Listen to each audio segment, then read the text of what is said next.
In today's video, guys, we're going to be talking about the speed square. It is awesome for making any kind of angled markings on your project wood. You can use it as a saw guide for making 90-degree cuts and 45-degree cuts. What happens if you want to make 22.5-degree cuts? Now, it's pretty easy to use your saw shoe to make angle cuts. So if you look on mine right here, and these are very common on these smaller saws, skill saws, even some jigsaws, where you just turn the plate. And that way you can make just about any degree cut this way. I show it like this. So what would happen is you would end up making an angled cut like this. Perfect if you're making frames, want to do 45-degree corners. Even the angle I want to cut, 22.5 degrees, where you would make an octagon. I want to make the cut this way. And to do that with my speed square, I have to set this, and in my case, I want it to be 22.5 degrees. So I set it on my piece of wood, like so. And using the pivot point, I pivot it until I get to 22.5 degrees. That's fine. So I set it on the piece of wood that I want to cut, put it at 22.5 degrees. I've already marked this. I can take my saw, I'll fix this in a minute, and just run it down the guide and hold it there. Well, I did that. And while I was doing that, make sure this is at 0, I nicked my speed square. Trying to juggle holding this at a 22.5 degree angle in my case, and holding the saw and making the cut, I don't have enough hands. So I thought, why not use what they call a stair gauge? And stair gauges are used simply in figuring out the angles and to make your stairs, rafter cuts for a roof. And you simply would take this isn't one, but you would take it, and they usually just clamp onto the outside of a framing square or a speed square, sort of like that. What I wanted to do is make sure that I could hold 22.5 degrees for multiple cuts, because one of the projects I want to work on is going to have a lot of 22.5 degree cuts. So what I came up with is this. Now I'll get a little closer for you. Basically, it's a bolt, a bushing, 2 washers, rubber washers so I don't mark up my now damaged speed square, and a wing nut. And all you have to do, I hope this is in camera view, is put it into this slot that I have here, put the washer on top, and then put the wing nut on it. But when I first made it, I found that I was constantly fidgeting with trying to make sure that the bolt was centered in the bushing and wasn't going to be riding along the edge of the wood. I wanted the bushing to do that. So with that constant fidgeting, let's go inside and I'll show you how I fix that problem. Okay, I want to put a little bit of crazy glue on the bolt head where it meets the spacer. And the reason for that is I made sure that the bolt head was smaller than the outer diameter of the spacer. And the reason for that is when you are running this along whatever it is you're working on, you don't want the bolt head to be running on it, you want the spacer to be. So I'm putting the crazy glue in there just to hold it, and then we'll mix up some epoxy and put that in there too. And you don't have to do this. The reason I'm doing it is just so the bolt isn't fumbling around when we take the nut off and putting it in our speed square. So let me get this crazy glue open. And I've been fighting with it for a little bit, but if anybody knows a trick to how to get the cap off of crazy glue container, that would be helpful. I don't think this is going to be good for some reason. Let's have a look. Oh, it's dried out. Okay, so if you have any tips and tricks on crazy glue, just let me know in the comment section. Luckily, I have another tube. Two came in the package. So let's just pop this one open.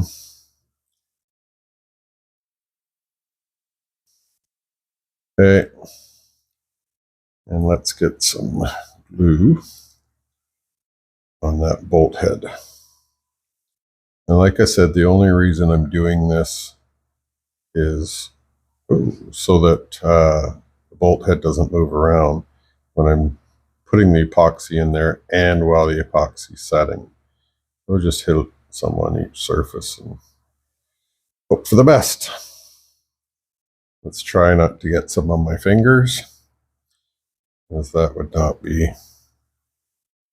fun to get off. Okay, so we'll come back. We'll just let this crazy glue set up, and then we'll put some epoxy in there. Okay, so I have, I guess it's like a 5-minute epoxy. And just give that a good stir. And before this totally dries on me, let's get it down the bolt and the tube. Not sure there's a better way of doing this too, but that's what I'm doing. So I'm using a cable tie, I guess they're called. And just trying to let it run down in between. And I'm not too concerned, as you can see, if I get a little bit on the threads right there, because maybe that will help hold the washer on. Bottom washer, that is. Oh, I got some too high up on the threads, maybe. I'd have to recut these threads.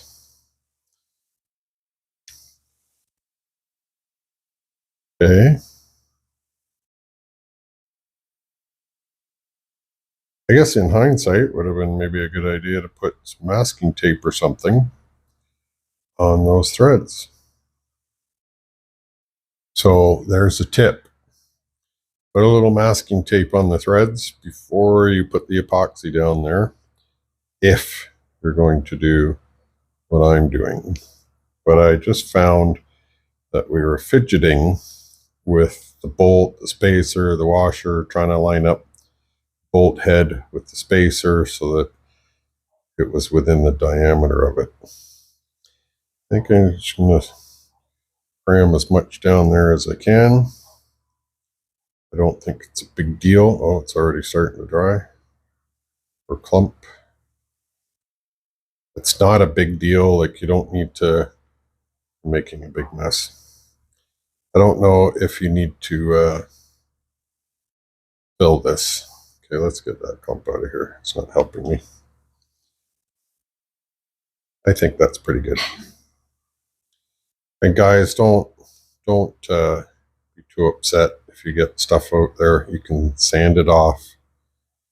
The idea being is to just make sure that that's not moving and you don't have to fidget with it every single time. Okay, I'm going to clean this up. Don't know if I want to stick the washer on there or not. Why not? Let's put that on there too. We don't have to fidget with anything. Okay, so the washer, the bottom washer is on. And then remember, I'm not going to do this because I don't want epoxy on my speed square, but remember, we slide this in from this end, and then the washer goes on top, and the wing nut. So I'm going to let all this dry. I'll clean it up with some sandpaper or maybe just an X-Acto knife, straight blade, and I'll clean up the threads. Do not put the wing nut on while the epoxy's wet on the threads. Good luck getting that off. Okay, let this dry and then we'll come back. Okay, so we're back. So now what I need to do is set this to 22.5 degrees. If you don't have what they're called a sliding T-bevel, I highly recommend you get one. In this case, mine's digital. They're only a few bucks on Amazon. I think I paid close to 20 bucks for this one. It doesn't have to be, some big, huge brand name, as long as you're able to get 22.5 degrees. The fact that this is digital makes it super easy to set it to 22.5 degrees. So once I have that set, I can take the speed square, put it on my piece of work, take my bevel, and make sure that I have that degree.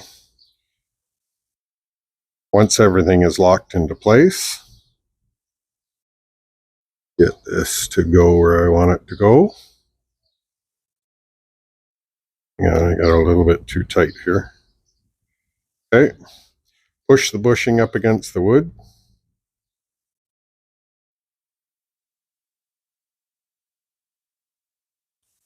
I go there. There I am. Push the bushing up against the wood. Hold that in place. Tighten down your wing nut. Just like that. Double check. Make sure you're at 22.5 degrees in my case. And I am. And then you can proceed to use your saw to make the cut. Now for my saw, just before I make this cut, I know, almost didn't look 90 degrees there, but it's the shoe. I know that from the edge of my shoe or plate to the blade is exactly 1 inch. So when I'm marking my lumber, if I want this to be, say 6 inches, then I make my cut, or I make my line at 7 inches. And the reason for that, at 5 inches. Sorry, if I want a 6 inch, I mark it at 5 inches because I know when I'm going to put this at the 5 inch mark that I'm actually making the cut 6 inches because the plate or shoe is running against the edge of my speed square. So I'm going to go ahead and do that. Put that on my 5 inch mark. Take my saw, hold my speed square in place.